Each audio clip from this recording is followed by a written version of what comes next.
Welcome to Week 2, Lecture 2. In the previous lecture, we looked at the incentives that a state may have to begin to invest in the development of a domestic defense industry. Now we're going to look at the requirements of a state once they pass yes, once they decide that, yes, I want to be able to produce my own arms and I want to be able to invest in the money and I want to just toss all this money here and I want to be a famous state with all these guns. What does it take? Because as we've gone over in the week prior, every state always wants to produce its own arms. Its number one goal is always to produce, and second is to import those, right? So most states, if not all, want to be able to produce their own arms. So why don't all of them do that? Well, this lecture hopefully is going to illuminate some of the reasons why it's incredibly difficult, even if you decide to invest and try to develop your own domestic defense industry, why it's incredibly difficult and why so many states have tried and failed to do it. All right. The number one requirement for producing your own arms is going to be the most obvious. It's going to be financial capital. You have to have an incredibly large amount of money to begin to invest and develop your own military industry. Developing and even pushing your domestic defense industry forward just to produce the basic stuff is incredibly expensive. And again, states have often tried and they've often failed. We look at states like Yugoslavia, South Africa, Argentina. Two of those states are Argentina and Yugoslavia, no longer really have a domestic defense industry that's really heard of now. Argentina still repairs their own planes, but they no longer produce their own planes like they used to. Yugoslavia also, obviously doesn't exist, but none of the countries that broke off and splintered from the breakup of Yugoslavia have really had any type of success or any mirror of success that Yugoslavia once had, especially in the late 20s to early 30s. Now, South Africa still does have a defense industry. I believe Denel is their largest one. But even there, Denel and the South African arms industry has had an incredibly tough time as of late in the past 20 odd years. And part of the reason for that is it's so incredibly expensive to be able to produce those high-tech arms that are going to offset those costs. Because when you're from a small country, if you're going to produce arms, you really want to market them and be able to export them to offset those costs that it costs to take to build them and research and develop, right? But if you aren't producing anything high tech, chances are there's not going to be much of a market for it. Again, it's most often cheaper to just finance and buy arms than it is to actually produce arms. And even if a state does choose to produce arms, we often see that they choose to produce niche products. So we look at Turkey, especially with drones, right? In the Ukrainian conflict as of late. Turkey has really come on to center stage with their TB2 Bakhtiar drones, and correct me if I butchered that name, but they've really found their niche and they've really tossed more money into it. So most states that even decide to develop their own domestic defense industry also realize that the chances of them being able to research and develop and produce everything across the spectrum of military goods is going to be low. So they're going to choose something small to really invest all that money into. A second major requirement to investing in your own domestic defense industry and being successful at it is being a large nation.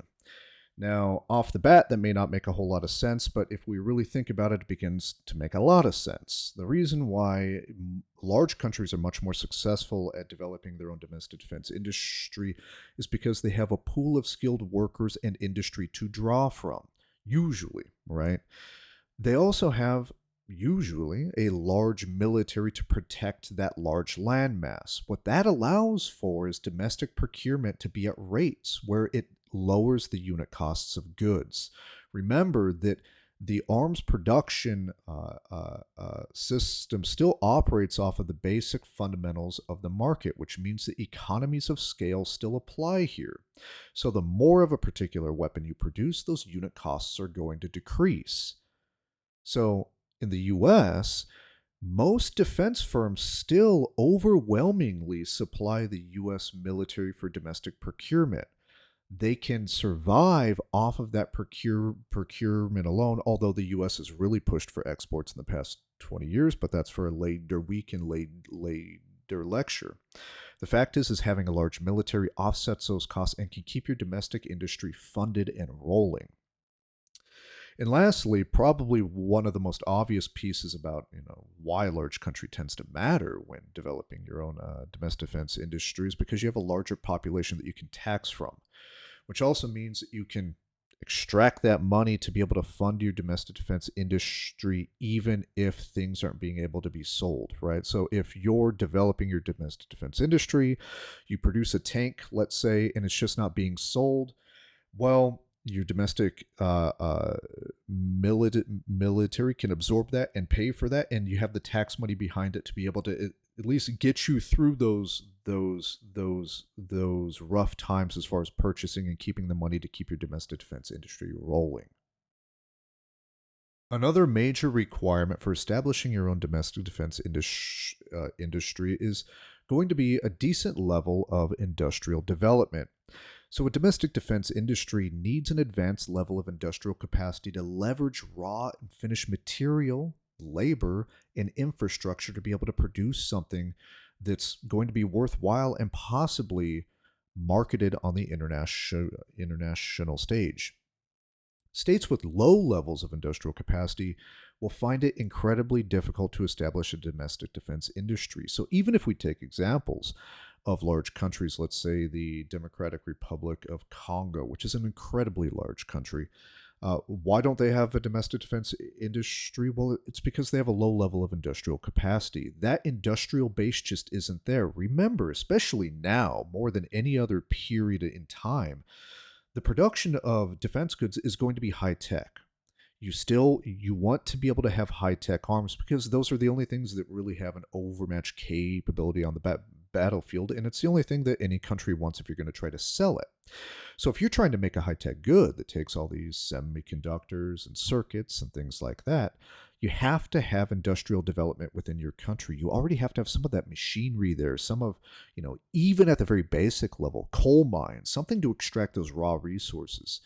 The fundamental thing is you have to have industry already in place and mature at a level to where if they're producing cars, chances are, don't get me wrong, producing a tank, I have no doubt, is difficult and not exactly like a car. But chances are, if you know how to mass produce a car, you can take those lessons learned, right, and begin to try to build a tank and mass produce a tank. Now, sometimes states that don't necessarily have the industrial development or industrial capacity can force it through with time and an incredible amount of money and an uncommon level of patience. So, if we're looking at Russia in the 1920s and the 30s, that industrial development was there, but really only in the major cities and not to a very high level. And if you remember when you read Krauss's book, and he talks about the development of the Russian defense industry, especially during the 1700s, they were encountering the same thing. The industrial capacity wasn't there. So, what did Russia do? Well, they offered Kurc. They said, hey, what if I just pay you to develop and establish a factory here? Like, I'll pay for it all. Just bring your factory here and teach us how to build that. And that's how Russia really began its own modern defense industry. But even past that, look at what it took. It took an incredible amount of money to try to get Kurc to go over there and just put a factory there. So if a state is large and has an incredible amount of money, it can circumvent some things like industrial capacity because they have the money to very quickly establish that.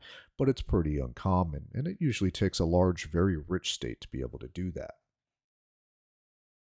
All right, so let's say that you're a state and you went through all these requirements and you said, I have the money, I am a large company, I have the industrial capacity, I'm going to go ahead and start to invest. What can I expect?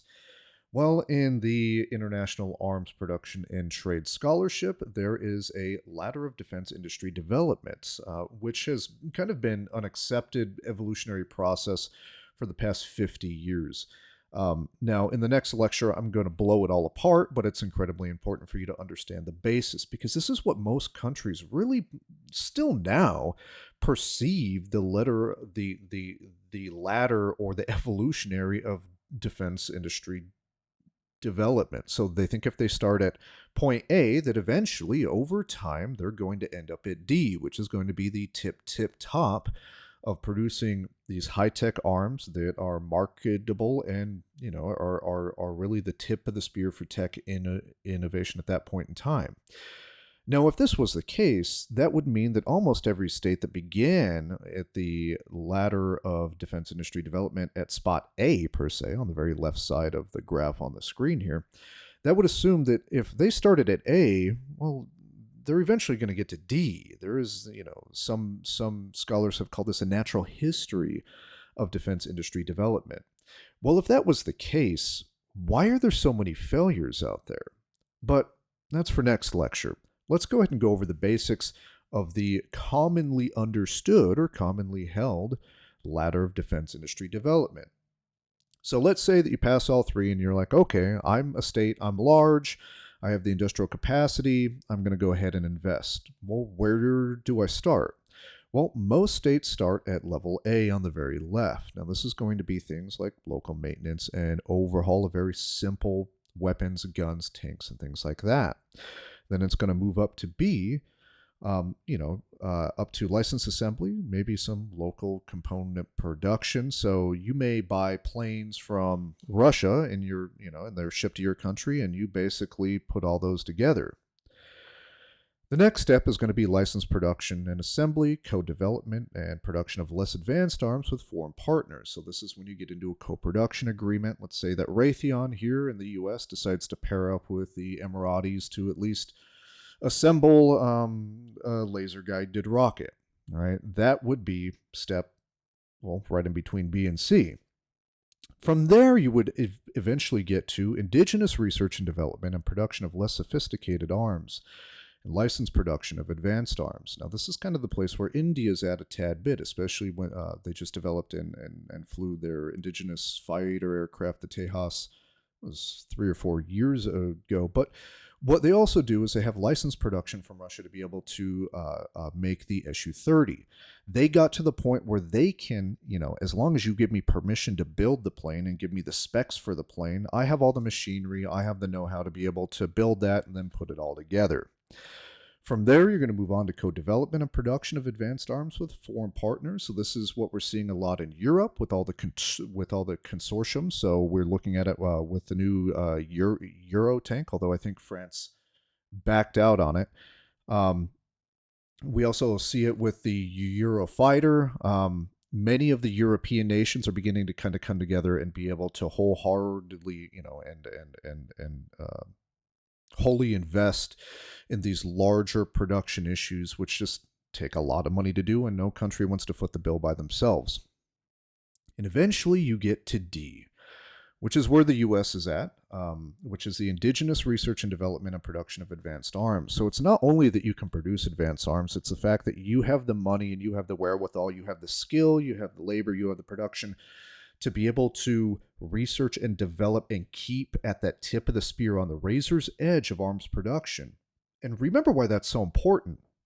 Not only is it important in a military perspective, in the way that if you're on the tip of the spear, obviously your military is going to be the most powerful on earth because they have overmatched capability over everybody else. But because arms are becoming more and more high-tech, they're becoming incredibly expensive. And if you're on the tip of the spear, you're going to be making a product that everybody's going to want. Remember, think of it like trying to buy a laptop, right? You aren't going to go to the store and be fine with a 5-year-old laptop. You want to be able to buy the newest of the new, the fastest of the fast. It's the exact same thing with defensive arms. The only things, and I guess that's a little overarching. There still is a market for less developed, less sophisticated goods, especially if they're cheap. But the majority of nations who seek to import arms and buy arms are looking for the newest of the new, the highest tech of the highest tech. And that's where you eventually get at D. That is the ultimate place that every state wants to be at. But if all these states in the 60s and 70s we're investing all this money and beginning to kind of get to see, being able to at least make some of their own stuff and be able to kind of put some research and development into it. If there were so many states here in the 60s and 70s doing that, why are so many of them not here anymore? That's what the next lecture is going to go over. This ladder of defense industry development, although commonly accepted now, has an incredible flaw in it, because this assumes that if you start at A, you're eventually going to get to D, and there's very few states that got to D. In next lecture, we'll find out why.